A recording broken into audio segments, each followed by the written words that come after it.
ओम जीने की कला। आइए नया दिन पिछले दिन की रात्रि से प्रारंभ करें और ठीक रात 10 बजे बिस्तर पर सोने चले जाएं। इससे पहले यदि आप देर रात को सोते थे तो वह गलत आदत थी जो आपके स्वास्थ्य के लिए हानिकारक थी। और जैसे जैसे आपकी आयु बढ़ती जाती है कई तरह की बीमारियां आपके शरीर में भी पनपने लगती है। आयु तो निस्संदेह घटती है परंतु अव्यवस्थित जीवन दुख दर्द बढ़ाता है। दूसरी ओर जल्दी सोने से आपकी आयु ही नहीं बढ़ती अपितु सेहत बुद्धि एवं धन भी बढ़ता है। अंग्रेजी की एक मशहूर कहावत है, early to bed and early to rise makes man healthy wealthy and wise. जब आप जल्दी सोएंगे तो स्वतः अगले दिन सुबह आप जल्दी उठेंगे। वैसे स्वस्थ व्यक्ति के लिए रात को 6 घंटे सोना पर्याप्त है। फिर भी यदि आप सुबह 5 बजे उठे तो आपने बिना किसी कठिनाई या परेशानी के 1 घंटा समय बचत कोष के लिए बचा लिया। साथ ही साथ देर से सोने की एक बुरी आदत को छोड़ दिया। यदि आप पहले सुबह की सैर को नहीं जाते थे या फिर योगाभ्यास के लिए समय नहीं मिलता था या अपना प्रिय खेल या कसरत नहीं कर पाते थे तो लीजिए 1 घंटा आपको मिल गया जिसमें आपने एक अच्छी आदत जीवन में अपना ली और साथ ही आपने अपने शरीर को निरोग स्वस्थ व फुर्तीला बनाने का अभियान भी शुरू कर दिया।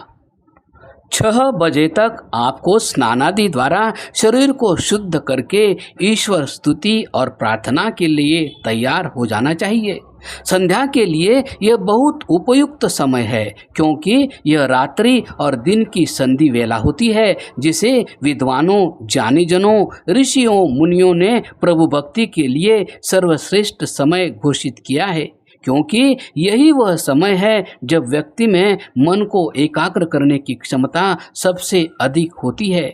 इस पुस्तक के परिशिष्ट में वैदिक संध्या जिसे ब्रह्मयज्ञ भी कहा गया है विस्तार से दी गई है। वैसे आजकल कई गुरु व आचार्य जो नए नए मत चला रहे हैं उनमें से तो कुछ गुरु मंत्र दे देते हैं कि यह जपो तो कल्याण हो जाएगा। एक बहुत प्रचलित मत में तो गुरु मंत्र दूसरों को बताने तक की मनाही की हुई है। कुछ गुरुओं का कहना है कि आप प्रभु से प्रार्थना करने के लिए जो भी शब्द आपके मन में आए उनसे कर सकते हैं, लेकिन यह सब आधी अधूरी बातें हैं जिससे उपासक में केवल भ्रम ही पैदा होता है।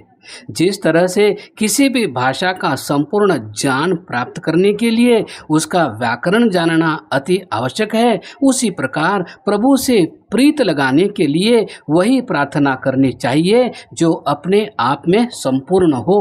उदाहरण के लिए यदि किसी सरकारी अधिकारी को हम पत्र भी लिखते हैं और वह यदि बेतरतीब बेढंगा और अपूर्ण लिखा होगा तो उस पर कोई ध्यान नहीं देगा। और जब हम सारी सृष्टि के रचयिता और पालन पोषण करने वाले से प्रार्थना करते हैं तो कैसे बेअदबी से पेश आ सकते हैं और कैसे वह हमारी प्रार्थना को सुनेगा। वैदिक संध्या अपने आप में एक पूर्ण प्रार्थना है। इससे अच्छी प्रार्थना हमारे लिए कोई हो ही नहीं सकती और इस प्रार्थना के बाद ईश्वर से किसी और प्रार्थना की आवश्यकता ही नहीं रहती। अतः इसके माध्यम से ही हम प्रभु से वार्तालाप करते हुए उसका सानिध्य प्राप्त कर उसकी शरण में जा सकते हैं। शुरू में संध्या व ध्यान के लिए 15-20 मिनट का समय काफ़ी है। इसे धीरे धीरे आप अपनी रुचि और सामर्थ्य के अनुसार बढ़ा सकते हैं। इसके उपरांत आप यदि देवयज्ञ अर्थात अग्निहोत्र या हवन करें तो अति उत्तम है। यदि आपका सामर्थ्य या व्यवस्था इसे अपने घर में करने की नहीं है तो आप अपने निकट की आर्य समाज में यह कर सकते हैं। अगर यह भी नहीं है तो बाकी बचे 30 मिनट आप स्वाध्याय में लगा सकते हैं। स्वाध्याय में आप अपनी रुचि के अनुसार ज्ञानवर्धक श्रेष्ठ पुस्तकों का नियमित अध्ययन करें। अब आप अपने समय की उपलब्धता के अनुरूप समाचार पत्र पढ़ें, टीवी देखें, नाश्ता करें और अपनी दिनचर्या के अनुसार अपने काम पर निकल पड़ें। आपकी दिनचर्या भी समयबद्ध होनी चाहिए, इसलिए दिनचर्या प्रारंभ करने से पहले आप दिन भर में करने वाले सभी कार्यों की समीक्षा कर लें। जैसे ही आप योजना बनाएंगे तो आपको पता चलेगा कि आपके पास कार्य तो कम है परंतु समय अधिक है और आज तक आप व्यर्थ में ही इसे गंवाते रहे हैं। अब आप गंवाए हुए समय की चिंता छोड़ दीजिए, क्योंकि जो बीत गया वह लौट कर नहीं आ सकता, लेकिन जो आगे आने वाला समय है वह तो अभी आपकी मुट्ठी में है और आप उसका सदुपयोग करने में समर्थ है। यदि आपके पिछले कुछ कार्य लंबित पड़े हैं तो उनको शीघ्रता से निपटा दीजिए और यदि नहीं है तो इस समय को अपनी कार्यक्षमता और दक्षता को बढ़ाने में लगा दीजिए। आप पाएंगे कि आप अब अधिक व्यवस्थित हो गए हैं और अपने व्यापार और उद्योग में अधिक कमाने लगे हैं। यदि आप किसी कार्यालय में काम करते हैं तो आपके उच्च अधिकारी आपसे प्रसन्न रहने लगेंगे और आपके अधीनस्थ कर्मचारी आपका अधिक सम्मान और आपसे प्रेम करने लगेंगे, क्योंकि आपके पास अब इतना समय बच जाता है कि आप अपना कार्य करने के उपरांत दूसरों की सहायता कर सके, जो आपके व्यक्तित्व को निखार देगा और आप अपने कार्यक्षेत्र में सबके प्रिय बन सकेंगे। अपनी दिनचर्या में से गपबाजी, दूसरों की निरर्थक आलोचना या बुराई करना, ईर्ष्या द्वेष करना, किसी को हानि पहुंचाना या दुखी करने वाली आदतों को त्याग दें। उसके स्थान पर आर्य समाज के बताए हुए नियमों को जीवन में धारण करें, जैसे दिन भर सबसे प्रीतिपूर्वक धर्मानुसार यथायोग्य बरतें। आपको अपने सब कार्य सत्य और असत्य को विचार करके करने चाहिए और सत्य के ग्रहण करने और असत्य को छोड़ने में सर्वदा उद्यत रहना चाहिए।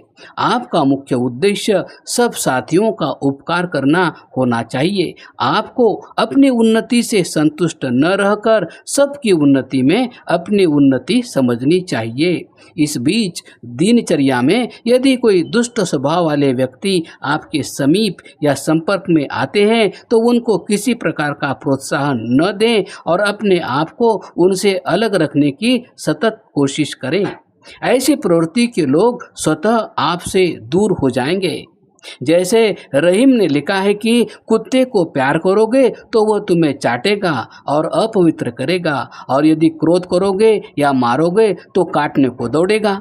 अतः दोनों स्थितियों में आपकी हानि है, इसलिए इनसे दूर ही रहो। और विपरीत स्थितियों में भी, जैसे कमल कीचड़ में रहता हुआ भी उससे ऊपर ही रहता है, आपका जीवन भी ऐसा ही होना चाहिए। आपको अपनी दिनचर्या में यह भी समझ लेना चाहिए कि आप सामाजिक सर्वहितकारी नियम पालने में तो परतंत्र है और प्रत्येक हितकारी नियम में सब स्वतंत्र है। प्रत्येक व्यक्ति की दिनचर्या अपनी आयु, कार्य व परिस्थितियों के अनुरूप होती है। अतः शाम को घर जाने के उपरांत समय और मौसम के अनुसार नहा धोकर या मुंह हाथ धोकर एकांत में बैठकर प्रातः की तरह सायंकाल को भी संध्या प्रार्थना करनी चाहिए। मनु महाराज ने लिखा है कि प्रातः संध्या के जप से रात्रि भर की और सायं संध्या से दिन भर की दुर्वासनाओं का नाश होता है। सायंकाल की प्रार्थना के बाद और रात के सोने के बीच के समय की भी योजना बनावें। यह समय आप अधिकतर अपने परिवार के संग बिताएं। परिवार के सब सदस्यों की दिनचर्या का विश्लेषण होना चाहिए। यदि किसी दिन परिवार के किसी सदस्य के साथ कोई विशेष घटना होती है तो उसके अनुभव को आप सब बांटें। उसकी खुशी में आनंदित हो, उसके दुख में सहानुभूति प्रकट करते हुए उसे उत्साहित करें। कभी भी निराशा को पास फटकने न दें। घोर निराशा में भी आशा का दीपक अवश्य जलाए रखें, क्योंकि हर दुख के बाद सुख आता है और ऐसी परीक्षा की घड़ी में हमें ईश्वर पर पूरा भरोसा रखकर दुगुने उत्साह से अपने कार्य में जुट जाना चाहिए। एक कवि ने बहुत सुंदर लिखा है, दुख आता है सुख देने को, मन मूर्ख घबराता है। जब जोर की गर्मी पड़ती है तब बादल मेह बरसाता है। परमात्मा का तो सदैव ही चाहे सुख हो या दुख याद रखना चाहिए, लेकिन आमतौर पर हम उसे दुख में ज़्यादा याद करते हैं और सुख में भूल जाते हैं। इसीलिए रहीम ने कहा है, दुख में सिमरन सब करे, सुख में करे न कोय। जो सुख में सिमरन करे तो दुख काहे को होए। रात्रि का भोजन करने के बाद थोड़ा टहलना चाहिए और सोने से पहले अपने दिन भर के कार्यों की समीक्षा कर लेनी चाहिए। जो उपलब्धियां प्राप्त हुई हो उसके लिए ईश्वर का धन्यवाद करें और जो कमी या कमजोरी रह गई हो उसे दोबारा न दोहराने का संकल्प करना चाहिए। ईश्वर पर अटूट विश्वास रखें और मन अथवा बुद्धि से भली भांति समझ ले कि ईश्वर का सर्वश्रेष्ठ नाम ओम है और उसी का हमें निरंतर जप करना चाहिए। ओम ही इस सृष्टि का रचयिता है और इसका पालन पोषण कर रहा है। हमारे शरीर में जो प्राण है वह इनको देने वाला है।